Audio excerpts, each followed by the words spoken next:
Today we're talking about Jose Mourinho. How do you think he's going to do at Old Trafford?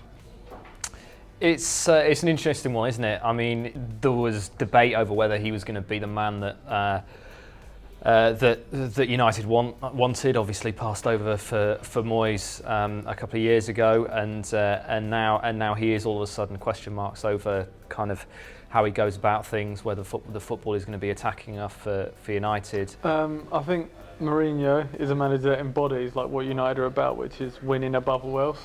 Where sometimes I think with Van Gaal, he becomes so engrossed in his team has to play this way, it detracted away from we have to win.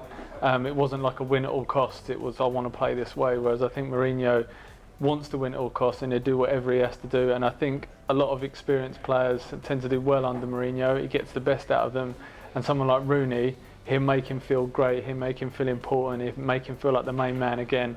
And as you sort of saw like what he did at Inter and what he did with some of the players at Chelsea, not towards the end of his tenure but at the beginning, he made those sort of players that represent the club, that are the soul of the club, feel important, and they can often drag a team forward. Possible, but he does hang some of them out to dry. Casillas being one, pretty massive example to kind of establish his authority, I think, on the squad. I think there'll be blood on the dressing room walls, certainly. There's going to be at least one or two noses shoved out of joint, but they've got quite a big squad anyway. But I agree that Rooney won't be one of them, because he absolutely loves Rooney. Tried to sign him before at Chelsea, even 2013 when he went back. Rooney definitely won't be one of them. Mourinho has been criticised for defensive football or counter-attacking football. Do you think he will bring the style of football that United fans seem to crave? And do you think that's more important than success? I still think United fans ultimately want to win a season of not negative football but counter-attacking football, if done well and successfully, which Mourinho seems to deliver. And they'll be on board, certainly. I mean, it's kind of his game is all about transitions and you win the ball and then you break quickly. It's the exact opposite, I suppose, to Van Gaal, which is all about getting the ball, keeping it for a long time, as Ben was saying. Well, yeah, Ben, because United's success built under Alex Ferguson was all about rapid counter-attacking. Obviously they had the ball quite a lot, but they also were not shy of using the wings and getting the ball forward. So it's actually quite a good fix in a lot of ways. Yeah, I mean they've certainly got pace in the team with Martial and Rashford to play counter-attacking football. I think the best team that United had, or when they had great success, was when they had players like Tevez and Rooney who weren't necessarily kind of stuck to a position. They interchanged in the forward line.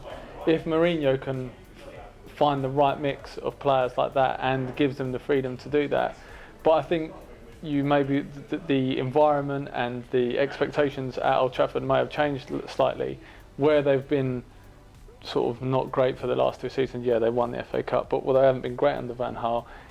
Are they now just more focused about winning rather than we want to play a great way? Would United fans just be like, right, I just want to win now, I just want to be successful, want to be the dominant force again, rather than just we need to play great stuff, we need to be attractive, we need to play stylish football? I wonder if the kind of the expectations in the environment has changed at Old Trafford after Moyes and Van Gaal.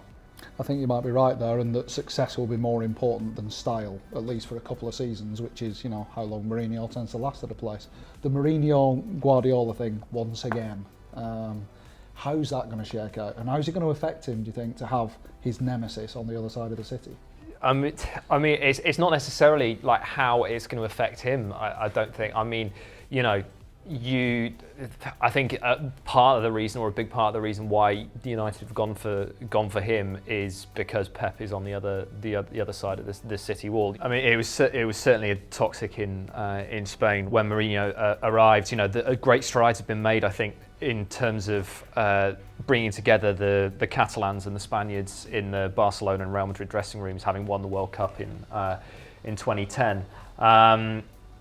But Mourinho kind of went a long way to destroying that, really, essentially wanting to create the siege mentality at Real Madrid, and it did become incredibly divisive and to some extent boring, really. Ben, I mean, a lot of people have said, a lot of so-called experts have said that Mourinho's abrasive style doesn't fit with United's ethos. But it's not like Alex Ferguson going around handing flowers and presents out, is it? No, I think Ferguson had that great way of influencing the ref by saying things in interviews, pre-match interviews, and it was almost the fear of Fergie and kind of his ego and what he'd do and his control of all other managers would be like it's Fergie's rule and Man United's rule, and Mourinho certainly has that about him, that kind of strength of personality, but I think Ferguson had more of a respect from other managers, whereas Mourinho, the things he says, I think especially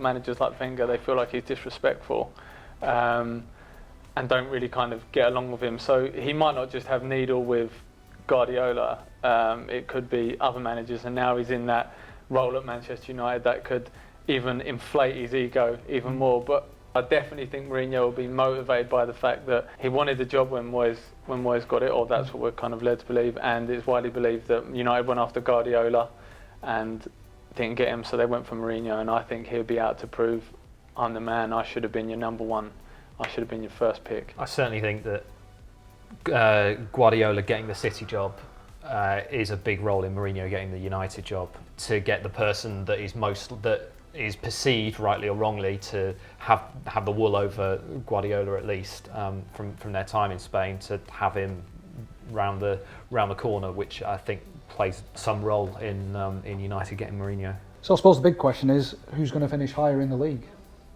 Andy? For my money, it's still Pep. I think there's too much rebuilding work initially that Mourinho has to do. City's attack's fantastic. Yeah, the defence is shaky. Especially, it's likely to be in the first couple of months of the season as they adapt to the way he wants teams to defend, which is kind of with the ball and playing out from the back. But I still think that Pep and City will have too much for United. Dan, do you agree? No. I think actually it's quite hard to say right now, but I think a lot will depend on transfers. City, you could say a lot of their players have kind of run their course. Great players, have they lost their hunger? Are they not interested? Will Guardiola just get those out? Does he need to bring his players in? With a manager that is kind of he's going to overload his players. He's going to want to change everything tactically. Does he bring in players that he knows he can trust, intelligent players that can get that straight away, or is he going to try and instill that on a new squad that they might struggle to kind of come to terms with his concepts and grasp them? Whereas with Mourinho, I think although they don't have, United's squad isn't so talented, I think Mourinho is great at getting the best out of players that maybe aren't as talented, and he will motivate them and drive them, and he'll get that siege mentality going. And I think the transition period at City, where they're trying to come to terms with the tactical changes, may or may not affect them, so I'd go with Mourinho and United. Yeah, it's an interesting point. I mean, one thing to note is that United did have a good defensive record. You can't, and I don't think that's because they were putting 8 men behind the ball.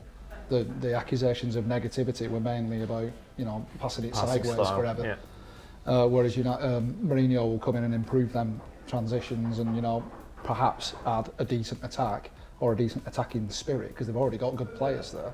It's about getting it out of them, like you say. So if you can keep the defence looking anything like, and let's not forget, this is a defence that's headed by Chris Smalling, who is not the world's greatest centre-back. You put a decent centre-back in there, this might be a decent defence, and then get your attack on top of that. And you might not have to change everything in the first 6 months. I mean, there's revolutions to happen at both clubs then. It might be in terms of personnel at both clubs. For a start, you've got aging players at City that need replacing, and also a tactical revolution perhaps coming up. A lot of micromanagement going on there with the tactics, and then Mourinho, Man United. That's going to be one that everybody's watching, whether they like it or not. I will be interested to see. Andy talked about earlier the kind of needle between the two teams and how that used to spill out onto the pitch. Yeah. I'll be interested to see how that spills out onto the pitch in the Premier League, because the kind of stuff that went on, all that play acting and gamesmanship and stuff, that doesn't necessarily wash in the Premier League like it may do in La Liga, and the referees might handle it in a different way. Indeed. And most importantly, will they shake hands? That's what everybody needs to know. I'm sure they will. Well, that doesn't necessarily mean that they're going to be best mates, but it's going to be interesting watching. And I hope this has been interesting watching. Look at that for a neat segue. Smooth, very smooth. You're a pro. That's so they say. Thank you very much for watching 442 Team Talk. Do feel free to comment below. Try not to make it personal. And if you've not subscribed to us yet on YouTube, then please do so. It makes us feel a bit more validated. Thank you very much indeed.